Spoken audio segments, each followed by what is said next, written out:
hindi siya magbibitaw. I'm dead sure. Mapapatalsik yan.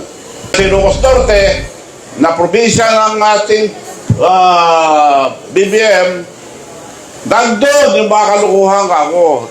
Nandun ang mga ghost project, nandun yung mga project na hindi natapos. Wala. Ito nga ho ang pag-usapan natin ngayon mga reaction update pitch. Bigla ho kasi nagpa-press con itong si Manong Chavit Singson kung saan nakita naman ho natin saan po ba yung pinupuntirya ng mga nag-iimbestiga ngayon. Sa Bulacan, sa Davao, kahit saan ho. Pero nilantad ho ni Manong Chavit, mga ka-update nilantad ho ni Manong Chavit na yung mga totoong ghost project nasa Ilocos Norte, kung nasaan ho yung paboritong anak niyang si Charis Pempengo. Si Charis Pempengo. Si makaka-update si Sandro Marcos. Ayan. Ayun, update. Rekta na ho natin ito kasi uminit nga yung hulo ni Manong Chavit dito na kung hindi nga raw si Marcos Jr. magre-resign, panigurado, masisibak daw ho ito. Kaya mga update, rekta na ho tayo. Kung bago lang ho kayo sa ating channel, isang like, isang share, isang subscribe lamang ho. Malaking tulong na ho. Iyan. Minsan lang pumunta nung huling 2-3 days ago, punta na ICI. 4 na lugar lang pinuntahan. Ang project ng flood control doon ay kulang-kulang 200 ang flood control project. Bakit 4 lang pinuntahan nila, malis na? At in-examine ni Mayor Magalong, ginanon lang yung kamay, natanggal na yung semento, kamay lang yun. Hindi pa ba to? Iba pa yung bato. Yung kamay lang yan, natanggal na yung mga semento. So, anong klase yung flood control yan? Madaling masira, ulang semento, walang bakal, wala lahat. Na nandun lahat. Paano magkakaroon ng matino ang ating bansa sa mga flood control project? Si Diskaya, siyam ang company niya na construction company. Paano niya magagawa lahat yan? Hindi. Pinasubcontract niya lahat. Now, bago ibigay sa kanya, 25% ang natatanggal. Yung bang iba, mas mahal nga 25% na lang. Siyempre si Diskaya, siya nagpairam, kukuha rin. So, ilan natatanggal ni Diskaya bago ibigay sa contractor? Kaya halos wala na matira doon sa kontraktor. Kinukuha nila dahil ipapasa lang nila eh. Kaya maraming dinatapos, maraming ghost project sa sistemang yan. 25% nakagatanggalin. Pagtatanggal din yung mga like na Diskaya. Ang kontraktor sa Ilocos Norte, Diskaya. Ang project ni Diskaya, 31 billion. Ang Ilocos Norte lang, ang project niya 2 billion 900. At yung paborito ng kontratista, sa konsyal pala ang kontratista na nila, binitbit ni BBM na siya mayor. Nanalo mayor, yung kontraktor. Binigyan kagad ng 6.5 billion na project. Mayor, bawal na yun. Yung konsyal pa lang, bawal na nga eh. Solo ang pangalan niya sa construction company niya. Yung bagong mayor ngayon, Alcid ang pangalan. So yun ang mga paborito nilang kontraktor. Sila nandun. Iba-iba, binibigyan sa maliit. Ay, bakit ibibigay sa mga kurap? Oh. Sir, tama po ba ang understanding ko? Yung pong sitting mayor, siya din yung contractor? Yung Nakaupong mayor po ngayon, siya din po yung contractor ng mga Diskaya? Oo! Si Alcid, 6.5 billion. Ang flood control lang na nasa kanya, 4.2 billion kay Alcid. Mayor. Nasa record po lahat to. Ayaw ko magsalita kung wala sa record. So, dala ko ito, pati yung mga pinagsasabi ni Sandy ko, nandito po lahat. Ready na po ba yung parang may BTRC go? Bago tayo bumalik sa... Ready na? Hindi pa ready. Baliktad mo yan. Ready na. Alright. Baliktad mo. Parang malaki man no? Dapat nakikita siguro ito. Dapat nakikita rin ng... colleagues natin. Yan. Okay na ba yan, Hindi, Go? kita doon eh. Kasi yatraso ka ng konti. Dito. Ayan. Dito, di nila kita doon eh. Dito. Yung mga gusto po magtanong, limit lang po natin sa isang question kasi pack tayo, no? Para ma-accommodate lahat. Alam, urgent talaga, pwede kayo mag-follow up ng isa. So, bit tayo doon. Diretso nyo para kita pati dito. Huwag nyo, diretso nyo. Hindi. Uy, Gusto ni yata ni Go pahalang. kasi para makita lahat. Pahalang. Kita nyo na lahat. Kita na lahat, okay. Ayan. Ngayon, ipapakita ko sa inyo mga kababayan kung paano kahirap magsinungaling. Mahirap po magsinungaling. Kaya hindi sila umarap pag may question. Ito po, ang last na press code ni BBM sa Malacanang. Di ba sabi niya, nag-press code, tapos na mga maliligayang araw nyo. Dami niyang tinuro eh. Tapos, dalawang question na lang ha, marami pa akong gagawin. Dalawang question na lang. Isa, may nag-question na isa.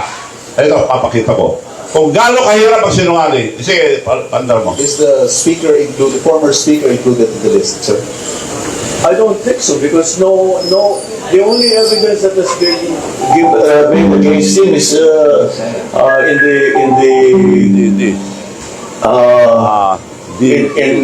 the Senate.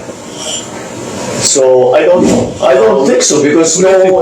The only evidence that has been made against him is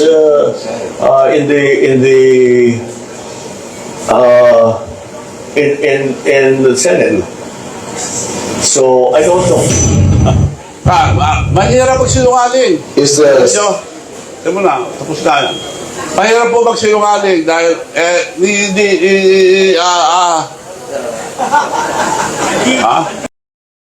Mga ka-update, yan nga yung unang-unang mapapansin natin dito kay Marcos Jr., no? Pag tuwing nagsasalita ho siya, tinatanong ho siya ng ulit-ulit, yung, alam niyo ho ba yun? Yung bigla ho siya nabubulol.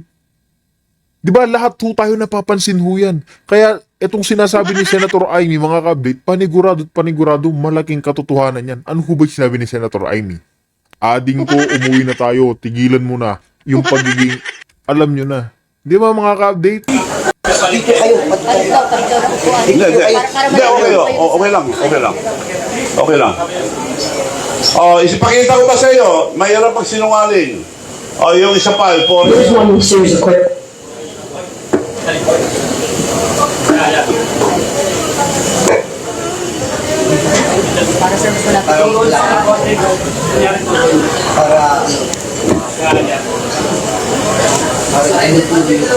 Turo nyo daw para sa maganda. So, mahirap magsinungaling. So, yung isa naman, interview niya. No, There's one series of questions that comes up in relation to your father's time, which is of course the question of corruption, which became wholly associated with the Philippines for a long period of time. I think contemporary court judgments acknowledge the atrocities that were committed, but also the plunder of the country's resources. Why wouldn't you want all of that money back in the hands of the Filipino people? Well, the narrative. May I just ask you why that's funny? Why that's funny? I'm asking a question about the plundering of large sums of money from the Filipino people. I'm saying that maintains, that ideal maintains, because I take exception to many of the assertions that have been made, and I think we have since the cases were filed, the government fell. Cases were filed against me, my family, the estate, etc. And up to now, we have found the assertions that were made, we have shown to be untrue. Quite a lot of money, I think 5 billion was already recovered. I guess the question is just this. Ibang question niya, iba sinasagot. Liwanag. Kasi itong si BBM, Nagsisinungaling. Nung narinig nyo nga, sabi ko nga sa inyo, nagtuturo. Malinis na tao, gusto niya malinis siyang tao. Talagang malinis, dahil palagi naghuhugas ng kamay. Pakita mo ulit yung next. Walang isang salita, si BBM. Good morning, Mr. President. What is your position on the plan of the International Criminal Court to investigate former President Rodrigo Duterte over his war on drugs? My position hasn't changed, and I have stated it often, even before I took office as president, that there are many questions about their jurisdiction and the what we in the Philippines regard as an intrusion into our internal matters and a threat to our sovereignty. So, no, I do not see what their jurisdiction is. I feel that we have in our police, in our judiciary, a good system. We do not need assistance from any outside entity. The Philippines is a sovereign nation, and we are not colonies anymore of these former imperialists. So that is not something that we consider to be a legitimate judgment. Tignan nyo yun, ha? Ayaw niya di siya naniniwala sa ICC. Aliwala, sinabi niya, hindi ako naniniwala niya sa ICC. Ay, pakita mo ngayon. Iba na. Namimilit na sila ng tao.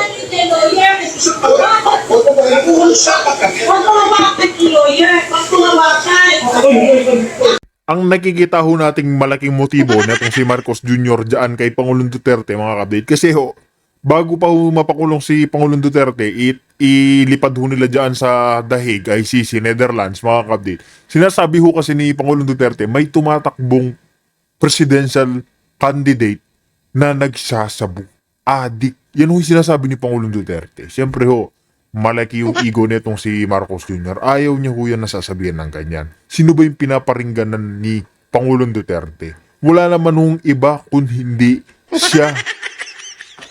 Tsaka hindi lang yan. Para nga naman mga ka-update, kung may gawin pa silang kabalbalan dito sa ating bansa, kasuhan pa si Pangulong Duterte, hindi ho siya makakalaban. Kasi nga ho nasa ICC. Wala naman pong arrest warrant yung ICC. Biglaan ho nilang inilipad yan. Alam naman po yan na milyong-milyong Pilipino, biglaan ho nila nilipad. Kaya tignan nyo ho. Yan po yung galit ni Marcos Jr. kay Pangulong Duterte. You have to bring me away.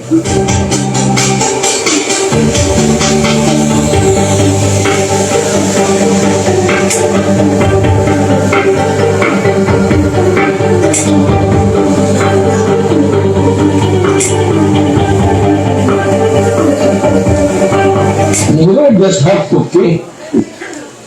Kung hindi ako papayag, kung kakampi ka dyan ng mga puti, you better go back to them and have the legal, I am a citizen of this country before my president.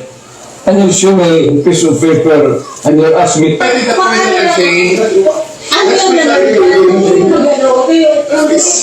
The right to counsel is something that has to be observed and respected.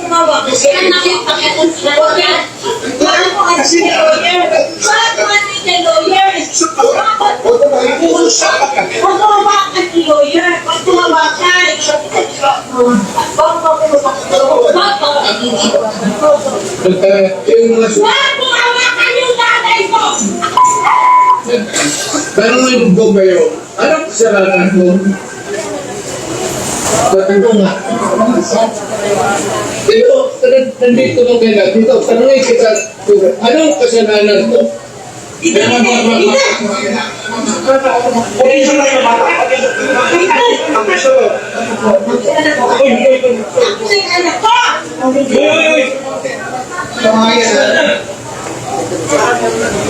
Eto, Hingilain mo yan. Kamu maniwala ka, hingilain mo yan. Tayo ka, kabastos You have to yung bring me to him.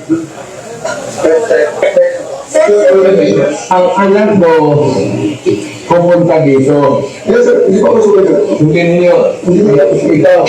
Yes, sir. Hindi mo pinapagawa. Yes, sir. Ang sabi ko, ang abogado ko, ang anak ko na babae. They can visit you at your detention center.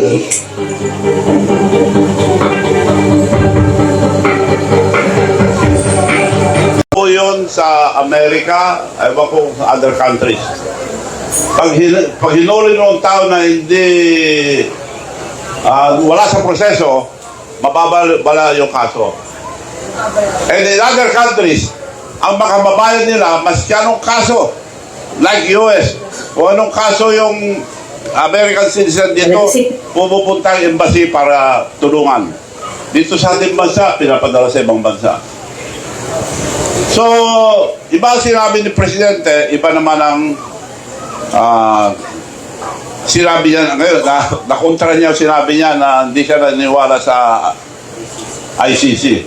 Ito naman si Claire Castro, tignan natin itong official spokesperson ng Malacanang. Sino siya nung araw? Pakita mo nga. Talaga si PBBM, grabe ka naman. First time ko siya nakitang ganyan. Oo, grabe. May pangiti-ngiti pa. Grabe ka, PBBM. Alaskador. Nang aalaska na siya. Nang may ngiti. Diba? Pero, sober. Walang mura yan. In fairness, mga kapatid. In fairness, walang mura. Pero grabe ka, PBBM. Ngayon ka lang namin nakita ng mga kakli na ganyan, ha? Tuloy mo lang. Tuloy mo lang. Ang nakakanta ka partner dito, ilan na ba ang advisor? Secretary Erbosa, siya mismo nag-expose nito, ha? Oy, aftermath. In-expose siya to save himself. Kasi naipit na siya. Wala nang serisam niya yun eh. So makikita mo, whether sa Congress, sa Senate, Tatanong, pakilala po kayo. Go, magandang hapon po, Rafi Ayen from the Daily Tribune. Sir, are you one amid this political noise? Are you one with the nation or the other na mga tao na nananawagan na magbitiw si Pangulong Marcos? And some are saying na magbitiw na rin si Vice President, sabay silang magbitiw para magkaroon ng panibagong transition ng government natin. Well, madalas kong sabihin, kung magbibitaw si BBM, ang caretaker, Supreme Court, tapos ang military, magbibit ang Supreme Court, religious organization, and businessman, kung anong gobyerno ang gagawin natin para mawala lahat ng grapeng corruption. I'm not for anybody. But if the president will get out, everybody will be investigated. No exemption. So sir, follow up na lang. Hinihiling niyo ba? Tama ba? Na hinihiling niyo ba na magbitiw na rin ang presidente? O sila pareho? Matagal na. Bangag daw eh. Sabi ni Amy. Dapat nung araw pa. At kinausap ko si Amy bago 15 days before yung scheduled rally. Paglabas ng 16 days, marami na magrarally yan. Di na itong tao. Nag-umpisa na nga eh. Lahat. Nung araw pa. So, the best thing ako na gawin mo, kausapin mo yung kapatid mo, magbitaw na lang. Honorable exit. Nobody's perfect. Nakakamali naman lahat ng tao. Magsuri siya at magbitaw na. More honorable ka ako. Bago, makakarinig siya ng mga masasama. Kaya narinig niya, binubura lang ang tao eh. So, I'm very sure sa survey, 80+% na ayaw na ganit ang tao, tapos niluloko pa nila. So, yun po ang nasagot na ba kita to? Okay. Okay, may tanong pa po dito, Go. Good afternoon, Go. This is from Ronda Balita po. Yes, ma'am. Ang katanungan po ng karamihan na nagrarally, na nagkakaisa para pababain ang Pangulo ay kung sakali pong hindi bumaba at magpatupad po ng martial law, ano po yung next hakbang? Kasi sa yun lang po nakikita ang mamamayan ng Pag-asa ko. Ano po ang magiging hakbang? Sino, depende, sino magde-declare martial law? Siya o? Presidente, syempre po ang nakapaligid daw sa kanya ngayon, ayon sa, syempre yung kapatid niya mismo na Kung Bulgar. siya mag-declare, ubus siya dyan. Tingnan mo yung South Korea, nag-declare martial law, tanggal agad. Pero wala naman naniniwala. Lalo magagalit ang tao. Para kako nga, kung ayaw magbitaw, we have to force. Nabanggit ko na yan noong araw. Pero kung makonsensya ang military, maawa sa mga anak nila dahil nilanakaw na ang mga kinabukasan ng mga kabataan, anak nila, anak ng mga sundalo na nagpapakamatay sa ating bansa. Kung makonsensya sila, lumabas na sila para protektahan ang tao. Because in the Constitution, palagi yung sinasabi, the military is supposed to protect the people and the state. Nakakagulo na ang Pilipinas, dapat protektahan nila. Yung mga nagrarally, protektahan nila. Huwag huhulihin. Anong nangyayari yun? Hinuhuli na ngayon ang against BBM. Kakasuhan. Anong laban nila dyan? Sila nag-appoint lahat yung Justice Department, Ombudsman, lahat siya nag-appoint. Anong justice makukuha yung mga tao? Yung pinadedemanda, ginamit lang nila Kontraktor, ginamit lang nila. Engineer, ginamit lang nila. Wala naman yan kung walang kalukuhan ang itaas. Ikukumpara ko po sa aking lalawigan. Pag may programa, bibigyan ko lahat ng mayors ng project. Pinapalam ko sa lahat ng taong probinsya, bantayan po niya yan. Bantayan po. Ang hinihingi ko lang sa inyo, walang ghost project. Yun ang feeling ko. Binabantayan at pinadudouble check. Kaya naman maprogreso kami. Compare mo sa Ilocos Norte. Magpare-pareho lang kami ng industriya. 21 years na ang tatay niya, 3 years na siya. Nasa ilalim pa rin. Ang Ilocos Sur, from the poorest to the fifth richest province in the entire country. Dahil wala kami grabe corruption doon.